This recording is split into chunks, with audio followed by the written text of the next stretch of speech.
جتنے نام ہے وہ اللہ تعالیٰ کی صفات ہے، نہ کہ بذات خود اللہ، اور اللہ کی ذات تک پہنچنے کا نام اسم اعظم ہے۔ Hello guys, welcome to our channel, اور آج ہم لے کے آئے دا سیکرٹ آف اسم اعظم۔ سو یہ دو ورڈز کا ایسا کیا سیکرٹ ہے جو یہاں پہ اس ویڈیو کے اندر بتایا گیا، بیکاز یہ دو پاورفل ورڈز بتائے گئے اسم اعظم۔ سو اس میں دیکھتے ہیں کیا بتایا جاتا ہے، بیکاز ایسے تو ورڈز میں ایسا کیا پاور ہو سکتی ہے کہ جو مطلب اس کے لیے پوری ایک ویڈیو بنائی جائے اور لوگوں کو سب کو پتا ہو۔ اور ہم لوگوں کو تو اس بارے میں کوئی آئیڈیا نہیں ہے کہ کیا ہوتا ہے کیا نہیں ہوتا، شاید یہ اردو کا ہی ورڈ ہے، لیکن ہم لوگوں نے ایسے کافی ویڈیوز دیکھی ہے جس میں قرآن میں کچھ ورڈز ہے نا، اس میں کہ پورا 16 ورڈز ہے وہ، لیکن اس میں پورا ڈیفائن ہو گیا ہے لائف آف ہنی بیز، یا پھر اور بھی کچھ چیزیں کی لائف آفٹر ڈیتھ۔ تو ایسے قرآن میں کچھ ورڈز ہے جس میں ساری چیزیں مینشن ہے۔ تو دیکھتے ہیں کہ یہ جو دو ورڈ ہے اس کو کیوں بہت زیادہ پاورفل بتایا گیا اور اس کا کیا مطلب ہے، تو دیکھتے ہیں ویڈیو کیسے۔ ایک تخت جو یمن سے یروشلم 2249 کلومیٹر ایک لمحے میں پہنچ جاتا ہے، تو سوچئے اسے وہاں لانے والے الفاظ کتنے طاقتور ہوں گے۔ جو لوگ یہ سمجھتے ہیں کہ یہ کوئی جادو تھا تو یقین مانے کہ دنیا کا سب سے طاقتور ترین جادو بھی یہ نہیں کر پاتا، اور نہ ہی آج کی جدید ٹیکنالوجی میں یہ ممکن ہے جب ہزاروں کلومیٹر دور ایک پیغام ایک کلک پر ایک سیکنڈ میں پہنچ جاتا ہے۔ تخت پہنچنے کی سپیڈ اس سے بھی زیادہ تھی، کیونکہ اس کے پیچھے کوئی سائنس یا جادو نہیں تھا، بلکہ دو الفاظ تھے، وہ الفاظ جو اس دنیا میں موجود ہر چیز سے بھاری اور طاقتور ہیں۔ ملکہ سبا کو جب حضرت سلیمان علیہ السلام کا پیغام ملا تو وہ آپ علیہ السلام کے پاس جانے کے لیے روانہ ہوئی، لیکن جانے سے پہلے اپنے تخت کو ایک ایسے کمرے میں لاک کر دیا جس کے آگے 7 کمرے تھے،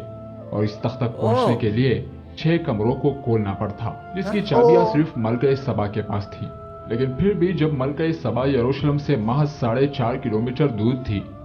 تو آصف بن برقیہ نے وہ تخت سیکنڈ سے بھی کم وقت میں حضرت سلیمان علیہ السلام کے پاس حاضر کر لیا، اور وہ بھی صرف 2 لفظ پڑھ کر۔ آج ہم ان 2 لفظوں کی طاقت کے بارے میں جانیں گے، جن الفاظ کو اسم اعظم کہا جاتا ہے۔ قرآن کریم میں ذکر ہے کہ اس شخص یعنی جسے کئی علماء آصف بن برقیہ کہتے ہیں، اس کے پاس کتاب کا علم تھا۔ وہ علم اصل میں اسم اعظم تھا، جو علم اللہ تعالیٰ نے طاقتور جنات کو بھی نہیں دیا تھا۔ اسم اعظم کو سادہ الفاظ سے سمجھنا ناممکن ہے، تاہم مثال سے اسم اعظم کی تعریف یوں کی جا سکتی ہے کہ جس طرح حسن کو کسی نے اپنے اصلی وجود میں آج تک نہیں دیکھا اور نہ ہی عشق کو آج تک کسی نے دیکھا ہے، اسی طرح اللہ کے 99 ناموں کے علاوہ جتنے نام ہیں وہ اللہ تعالیٰ کی صفات ہے، نہ کہ بذات خود اللہ، اور اللہ کی ذات تک پہنچنے کا نام اسم اعظم ہے۔ اہل تشریح کے مطابق حضرت سلیمان علیہ السلام کے دربار میں اس دور میں آصف بن برقیہ کی شکل میں حضرت علی رضی اللہ تعالیٰ عنہ تھے،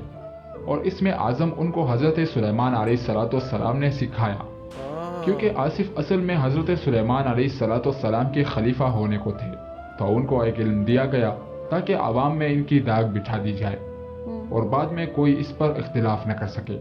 یعنی شیعہ عقیدے کے نزدیک آصف بن برقیہ اصل میں سلیمان علیہ السلام کے امام بنے، اور وہ ایک خاص علم رکھتے ہیں، اور بعض کے نزدیک وہ حضرت علی رضی اللہ تعالیٰ عنہ ہی تھے، اور اس دور میں وہ آصف بن برقیہ کہلاتے تھے۔ اہل سنت اس بارے میں مختلف رائے رکھتے ہیں۔ ان کا ماننا ہے کہ وہ حضرت علی رضی اللہ تعالیٰ عنہ نہیں ہو سکتے، بلکہ وہ اللہ کے ایک ایسے بندے تھے جن کا ایمان مضبوط تھا، اور وہ ایک کامل ولی تھے۔ کئی علماء کا اس بارے میں بھی اختلاف ہے کہ یہ نام آصف بن برقیہ یہودیوں نے رکھا، جبکہ ان کا نام یہ نہیں تھا۔ اہل سنت کا ماننا ہے کہ جب آصف بن برقیہ نے ملکہ سبا کا تخت حضرت سلیمان علیہ السلام کے پاس لانے کا ارادہ کیا تو انہوں نے کہا یا حیو یا قیوم۔ حضرت عائشہ رضی اللہ تعالیٰ عنہ سے مروی ہے، ایک حدیث میں ہے کہ آپ صلی اللہ علیہ وسلم نے ارشاد فرمایا کہ وہ اسم اعظم جس کے ساتھ حضرت آصف بن برقیہ نے تخت سبا اٹھانے کی دعا کی تھی وہ یا حی یا قیوم تھی۔ اللہ تعالیٰ کی صفت حی کے مطابق ایک عالم دین کا قول ہے کہ حی وہ ذات ہے جو تمام امور انجام دیتی ہیں اور ان کا ادراک کرتی ہیں۔ جو شخص اسے کثرت سے پڑھتا رہے اس کے ہر مردہ کام میں زندگی پڑ جائے گی، اور اس کا دل ہمیشہ زندہ رہے گا، اور اس کی روح اپنے پیدا کرنے والے کی طرف متوجہ رہے گی۔ تو کیا اسم اعظم یا حی یا قیوم ہی ہے؟ اس کے بارے میں اختلاف ہے کیونکہ اسم اعظم وہ حروف ہے جنہیں اللہ تعالیٰ نے پوشیدہ رکھا، تو اللہ تعالیٰ کے کسی بھی نام کے بارے میں یہ کہہ دینا کہ یہی اسم اعظم ہے یہ درست نہیں۔ ابو امامہ سے روایت ہے، وہ کہتے ہیں کہ رسول اللہ صلی اللہ علیہ وسلم نے فرمایا اسم اعظم 3 صورتوں میں ہے، سورہ البقرہ، سورہ العمران اور طٰہٰ، اور جب ہم نے ان 3 صورتوں میں تلاش کیا تو وہ الحی القیوم ہے۔ اللہ کے 99 نام سب کے سب اللہ تعالیٰ کے تابع ہیں جن کے ساتھ مل کر پورے 100 ہو جاتے ہیں، اور جنت کے درجات بھی 100 ہیں۔ چنانچہ حدیث میں ہے کہ جنت کے درجات 100 ہیں اور ہر 2 درجوں کے درمیان 500 سال کی مسافت ہیں، اور اسماء الحسنہ کے بارے میں فرمایا کہ جو شخص انہیں یاد کرے وہ جنت میں داخل ہوگا۔ تو معلوم ہوا کہ اسماء الحسنہ کی تعداد جنت کے درجوں کے برابر ہے۔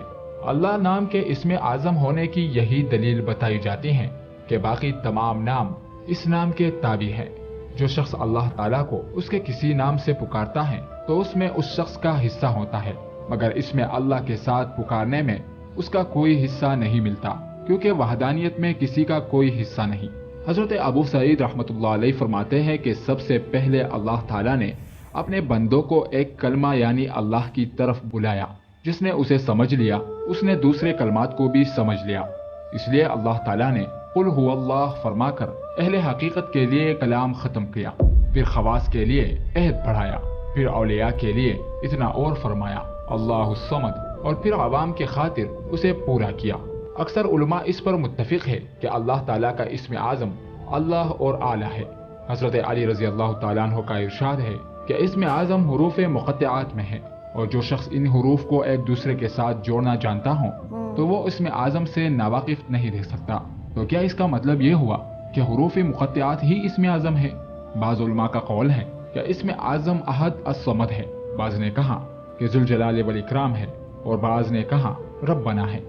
اسم اعظم کے سلسلے میں مختلف روایات بیان کی گئی ہیں، جن سے یہ نتیجہ نکلتا ہے کہ جو شخص بھی اسم اعظم سے باخبر ہو جائے تو نہ صرف یہ کہ اس کی دعا قبول ہو جاتی ہے، بلکہ وہ شخص اسم اعظم کے ذریعے اس دنیا کے بہت سے عجیب و غریب کام انجام دے سکتا ہے۔ لیکن اللہ کے ناموں میں سے کون سا نام اسم اعظم ہے، اس سلسلے میں واضح کچھ نہیں کہا جا سکتا۔ جیسے قرآن میں حروف مقطعات کے بارے میں کسی کو خبر نہیں کہ قرآن میں ان کا ذکر کیوں آیا اور ان کا مطلب کیا ہے۔ بیسکلی اس میں یہی بولا گیا ہے کہ اسم اعظم کا کیا مطلب ہے۔ انہوں نے بولا کہ ایک ایسا ورڈ ہے جو اللہ سے کنیکٹ کرتا ہے اور آپ کی ہیلپ کرے گا کہ اللہ سے کنیکٹ کرنے کی، اور اس میں بولا گیا ہے کہ جیسے اللہ کے 99 نام ہے، شاید یہ بھی ان میں سے ایک نام ہے اللہ کا، اور جن لوگوں نے یہ نام یاد کر دیے ہیں وہ